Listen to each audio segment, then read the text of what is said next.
यह कहानी एक छोटे से गांव की है, जहां एक बूढ़ी औरत अक्सर ट्रेन में जामुन बेचते हुए दिखाई देती थी। लोग उसे जामुन वाली चुड़ैल कहते थे। दोपहर की ट्रेन में चढ़ती है और जामुन ले लो, जामुन की आवाज लगाती।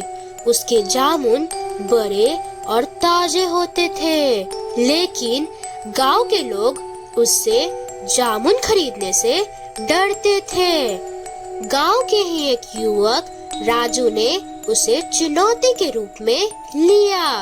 उसने अपने दोस्तों से कहा कि वो उस चुड़ैल से जामुन खरीदेगा और कुछ नहीं होगा। उसके दोस्तों ने उसे हिम्मत दी और वो अगली दोपहर की ट्रेन में चढ़ गया। जैसे ही ट्रेन चली, राजू ने उस बूढ़ी औरत को देखा और उसके पास जाकर जामुन खरीदे।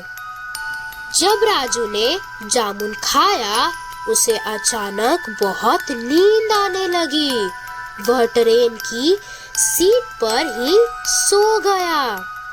जब उसकी आँख खुली तो वह एक अजीब जंगल में था। उसे समझ नहीं आया कि वह वहां कैसे पहुंचा।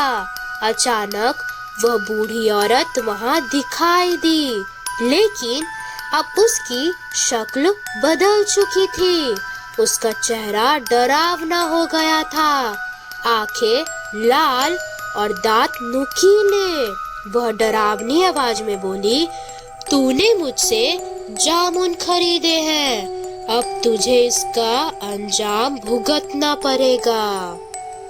राजू डर के मारे कांपने लगा और उससे माफी मांगने लगा।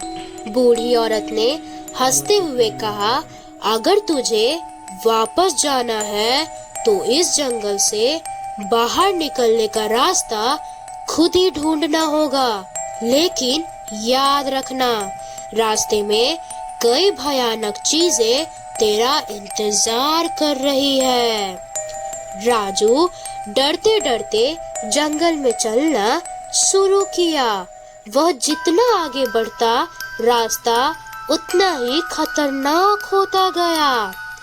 पेड़ों के पीछे से अजीब आवाजें आ रही थी और हर कदम पर उसे ऐसा लगता जैसे कोई उसका पीछा कर रहा हो।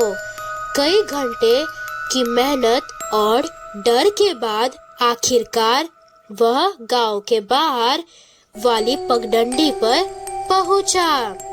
वह थका हुआ और डरा हुआ घर पहुंचा और उसने तय किया कि अब कभी किसी अजनबी से जामुन नहीं खरीदेगा।